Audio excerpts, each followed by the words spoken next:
bụ Chukwu kasị elu mba. Abụ m onye mkpọrọ nke ju n'okpuru ọchịchị Ọhafịa Local Government Area, Abia State.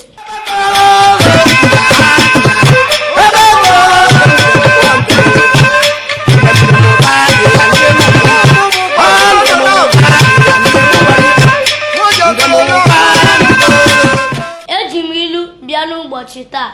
Gịnị bụ ilu? Ilu bụ mmanụ ndị Igbo ji eri okwu. Eji ilu achọ okwu ma ejikwa ilu ezo ụka. Ọ dị mkpa na ị ga-amụta ilu maka na ejiri ilu bịa okwu ofeka gbara kala.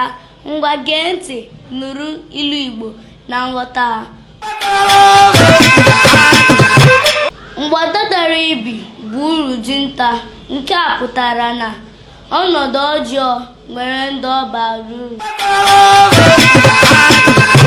Onye afọ na-asa amaghị ajọ ọhịa. Nke a pụtara na ihere adịghị eme onye nwere mkpa.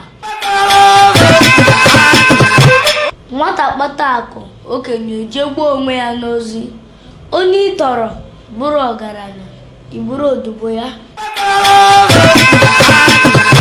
Igwe niile gaje n'ozu. Nke a pụtara na onye ọbụla ga-anwụ anwụ. Onye na-ede mkpa anya ogoro aka ya n'ukwu. Mkpa adịghị agwụ agwụ, ya mere nedo onwe gị anya. Nwaanyị adịghị ama uru ji bara ruo mgbe ọ ghọrọ ajadu. Ya pụtara na ịtụfu ihe ị nwere, mara mkpa ọ dị. Ije nwa ọkụkọ adịghị egbe mma. Ya pụtara na ihe ọ sọrọ gị mee, onye iro gị ga-akpọrịrị gị asị. Onye ihe ọma mere adịghị aza ọzọ emena. Nke a pụtara na mmadụ niile chọrọ ihe ọma mgbe ọbụla.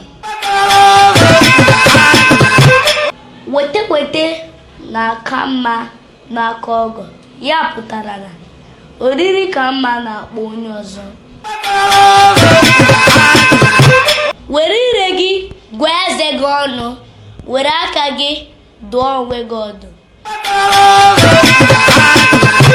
Ndewonu, biko nye m nweli aka ma kesaa ihe nkiri a.